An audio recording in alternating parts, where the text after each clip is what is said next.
ditadura, censura, repressão de opinião, confisco de bens, imposição de multas astronômicas, sigilo dos autos do processo, exílio e prisões. Esse conjunto de coisas lembra algum momento da história? Bem, com pesar informo que tudo isto não acontece apenas agora. Estas coisas acontecem desde o surgimento da nossa República. Foram, na verdade, elas que consolidaram a República no nosso país monárquico. A República surgiu por meio de um golpe. Ela não foi um movimento popular, nem um anseio das massas. Ela foi orquestrada por soldados insatisfeitos, por uma classe baixa do exército, unida a fazendeiros revanchistas contrários à Lei Áurea e à abolição da escravidão.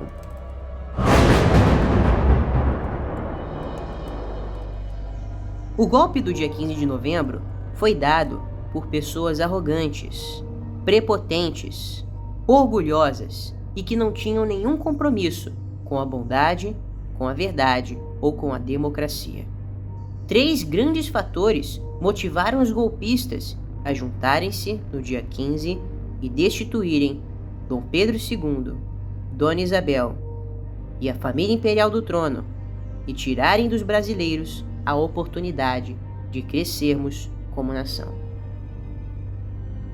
O primeiro foi a abolição.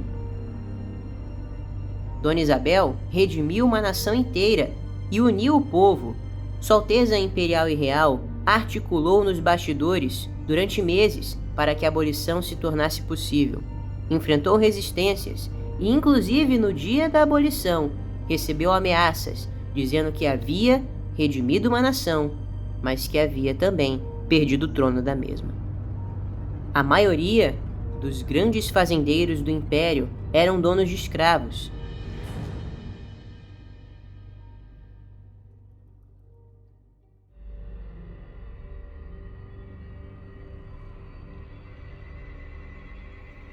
O segundo fator foi a reforma política que o Visconde de Ouro Preto queria encabeçar na nação. O parlamento foi contra esta reforma e pediu que Dom Pedro II demitisse o presidente do Conselho de Ministros.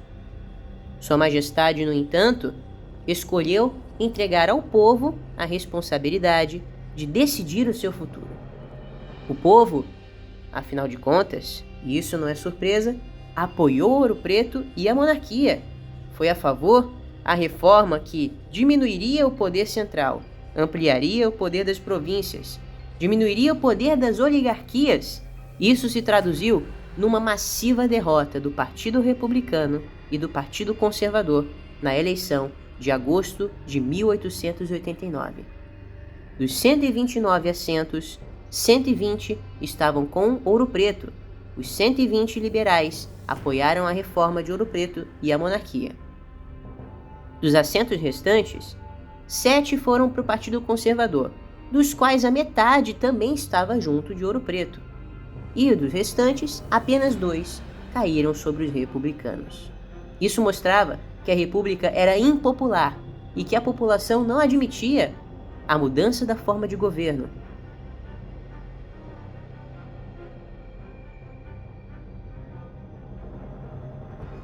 Sem suas pautas, os republicanos se viram impossibilitados de conseguir o poder.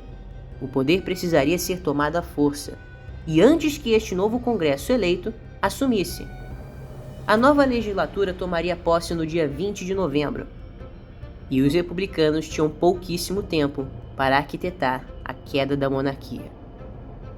O dia 20 de novembro seria decisivo, pois os republicanos jamais conseguiriam outra oportunidade de tomar o poder, visto que haviam perdido as eleições e tinham perdido também as bandeiras que escondiam os seus verdadeiros ideais.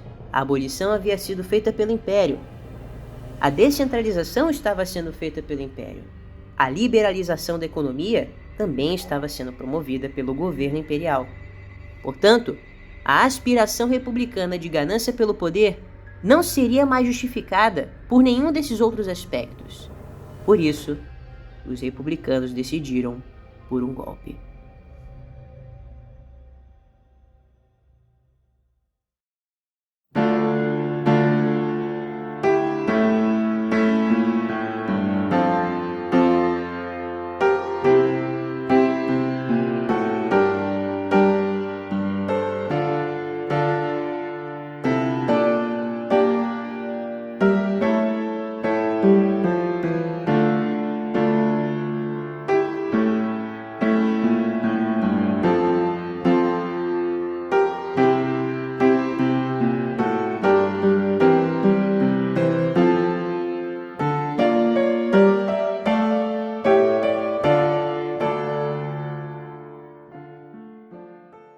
Por isso, o golpe foi dado em tempo recorde e de maneira muito desorganizada. Os republicanos espalharam notícias falsas, afirmando que o Visconde de Ouro Preto teria mandado prender Deodoro da Fonseca e outros militares e pensadores e políticos republicanos. Ao saber disso, Deodoro marchou até o Campo de Santana e destituiu o presidente do Conselho de Ministros, mas não decretou a república, deu um viva ao imperador e voltou para sua casa, pois estava doente. Aproveitando-se os republicanos do fato de o imperador estar em Petrópolis naquele dia, conseguiram arquitetar mais uma mentira, dizendo que o imperador teria convocado para substituir Ouro Preto Silveira Martins, um inimigo direto de Deodoro, visto que tentou tomar a mão da mesma moça que Deodoro. Ambos eram tanto inimigos políticos quanto inimigos por causa do amor de uma mesma mulher. Correndo contra o tempo e trazendo notícias de que o imperador teria mandado prender Deodoro e teria convocado Silveira Martins definitivamente para o ministério, fizeram com que o velho covarde dissesse que a república estaria feita. Ele, que era o mais respeitado dos militares do exército na época, tinha dado o aval que os republicanos precisavam para que mais algumas tropas unissem-se à deposição do império. Depois disso, o hino nacional da França, a Marselhesa, unida à bandeira dos Estados Unidos pintada de verde e amarelo, foram levantadas na Câmara Municipal do Rio de Janeiro, que um mês depois seria fechada por ordens do próprio Deodoro.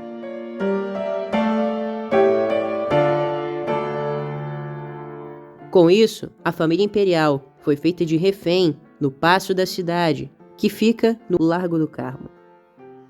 De lá, a família foi expulsa do Brasil às 3 da madrugada, sem que o povo soubesse, e quando todos acordaram, bestializados assistiram à expulsão da família imperial, e nada mais seria capaz de combater os golpistas.